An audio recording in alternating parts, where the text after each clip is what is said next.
This zombie is much stronger than the ones you find in The Walking Dead.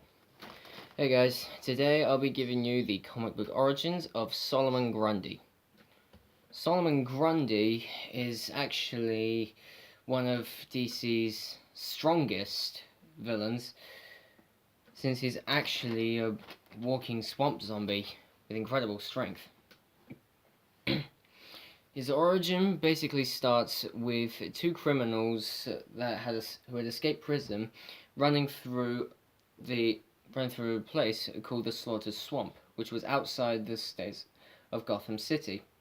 They ventured there because they believed no one would ever go there because of the legend of Cyrus Gould, an old man who had died in that swamp 50 years earlier, after he blackmailed a prostitute and was killed and had his body dumped into the swamp.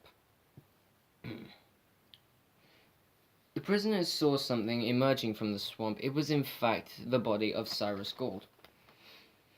They opened fire on him with guns that they had stolen, but they were no match for the monster's incredible power. Stealing their clothes, Grundy had ventured to a campfire where he met a few locals. As they asked for his name, he only replied with, "I was born on a Monday." This made the people remember a nursery rhyme about a man called Solomon Grundy. Admiring the resemblance, the monster then took on the name of Solomon Grundy. When one of the men tried to touch him, the mindless creature flung him through the air, demonstrating his strength. And when he stood in the campfire, he showed that he was immune to harm. These men then decided to make Grundy their new leader in their crime sprees that they would commit. Not only that, but they took him back to the city and dressed him in a suit so that he could lead them in their crime spree. Robbing a store and taking a few guns there, Alan Scott, who was the Golden Age Green Lantern, had shown up and attempted to stop them, but was thwarted. When the men came outside with Grundy, the police officers opened fire on the monster, but their bullets had no effect. Alan Scott reappeared as Green Lantern to try and defeat the monster, but even his Green Lantern ring was no match against him.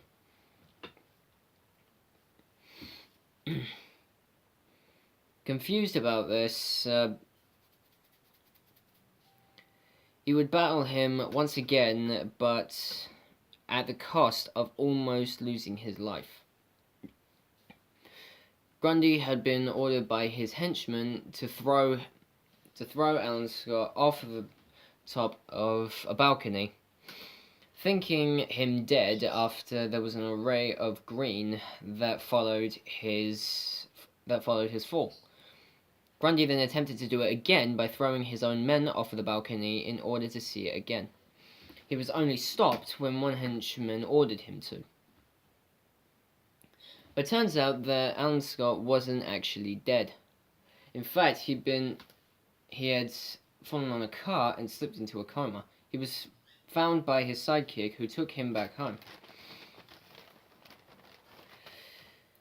Waking up, the two men heard about Grundy's rampage on the radio, and Scott recharged his power ring, which he had actually forgotten whilst he was in his coma. Finding Grundy once again,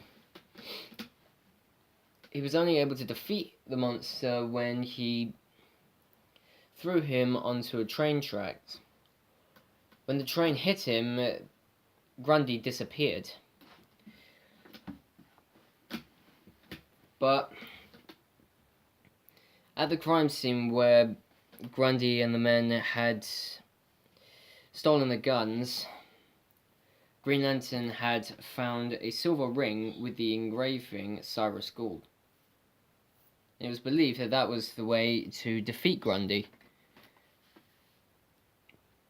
But the reason that Green Lantern's power ring had no effect on Grundy is because Cyrus's body, which was kept in the swamp, had actually merged with the swamp water and all the rotting wood and plant life there. Which makes sense because Alan Scott is the only Green Lantern to have had a weakness to wood. I know it sounds ridiculous, but come on, it's comic books. But Grundy's abilities include super strength, immunity to any harm, and I think in the Injustice storyline it showed his ending in the game with him being able to control all animal life, which is pretty cool if you think about it. Well, guys, that's it for Solomon Grundy, but I'll be back tomorrow to give you more origin stories. See you guys.